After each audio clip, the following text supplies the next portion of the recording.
Hai teman-teman, berjumpa lagi dengan saya.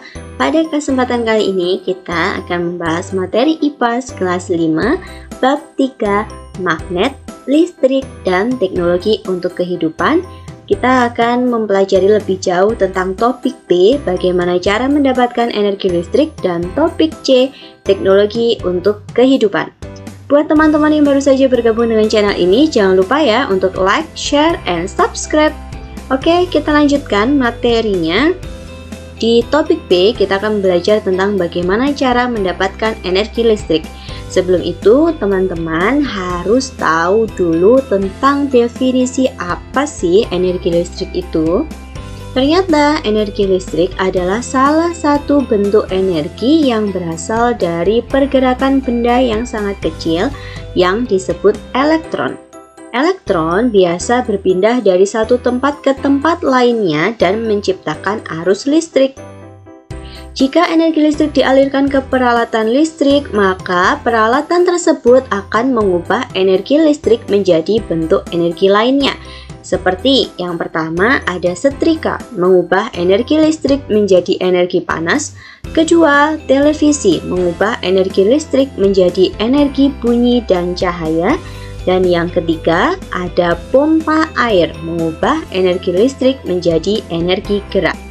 Nanti coba teman-teman amati di rumah teman-teman, peralatan energi listrik itu bisa diubah menjadi energi apa lagi ya dengan peralatan elektronik. Kita lanjutkan materi berikutnya, yaitu tentang jenis-jenis arus listrik yang ternyata dibagi menjadi dua, teman-teman. Yang pertama ada arus dua arah atau AC diperoleh dari PLN atau pembangkit listrik negara yang digunakan untuk memfungsikan peralatan elektronik seperti kulkas, TV, penanak nasi, dan lain-lain. Yang kedua ada arus satu arah atau DC diperoleh dari baterai yang digunakan untuk memfungsikan HP, laptop, senter, dan lain-lain. Energi listrik biasa diperoleh dari stop kontak yang ada di rumah atau bangunan dan akan terhubung dengan kabel PLN, teman-teman. Kabel ini bisa kalian jumpai di pinggir jalan. Jika ditelusuri, kabel-kabel ini akan terhubung dengan gardu listrik. Oke, coba teman-teman perhatikan gambar ini ya. Ini adalah proses energi listrik dari pembangkit listrik sampai ke rumah teman-teman. Jadi dari pembangkit listrik ini, energi listrik akan dialirkan ke kabel listrik tegangan tinggi, kemudian masuk ke dalam gardu listrik, lalu akan disambungkan lagi ke kabel listrik dan berakhir di gedung atau rumah kalian. Ternyata secara sederhana pembangkit listrik itu bisa diartikan sebagai pabrik yang menghasilkan energi listrik. Sementara gardu listrik adalah alat yang digunakan untuk menyalurkan energi listrik dari pembangkit listrik ke bangunan tertentu, teman-teman. Sampai sini paham ya? Oke, pintar sekali. Materi berikutnya kita akan membahas tentang jenis-jenis pembangkit listrik, teman-teman. Ini ada 6 contoh. Yang pertama itu ada PLTA. Kepanjangannya adalah pembangkit listrik tenaga air. Kedua ada PLTU, pembangkit listrik tenaga uap. Yang ketiga ada PLTP atau pembangkit listrik tenaga panas bumi. Yang keempat ada PLTB, pembangkit listrik tenaga angin atau bayu.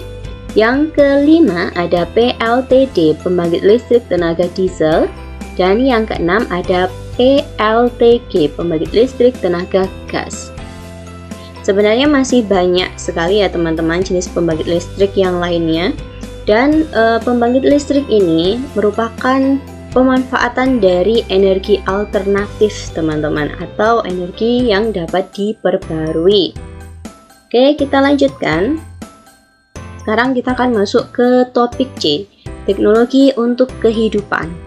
Teknologi adalah penerapan dari ilmu pengetahuan yang membantu kita menyelesaikan permasalahan dalam kehidupan sehari-hari. Contohnya ada seperti ini teman-teman. Yang pertama, ketika malam tiba, keadaan menjadi gelap. Para ilmuwan menciptakan teknologi lampu sehingga saat malam menjadi terang. Lalu yang kedua, ketika melakukan perjalanan jauh, ilmuwan menciptakan kendaraan bermotor agar kita bisa melakukan perjalanan jauh tanpa kelelahan teman-teman. Dan yang ketiga, ketika sulit berkomunikasi jarak jauh, para ilmuwan menciptakan teknologi komunikasi berupa telepon genggam. Ini adalah kemajuan teknologi untuk kehidupan kita ya teman-teman. Sebenarnya masih banyak lagi contoh-contoh yang lainnya. Nanti coba kalian telusuri ya. Berikutnya, ini ternyata teknologi dibedakan menjadi dua teman-teman. Yang pertama, teknologi sederhana. Ini contohnya berupa pisau, obeng, dan palu. Kedua, ada teknologi yang rumit. Contohnya komputer, HP, internet, dan lain-lain.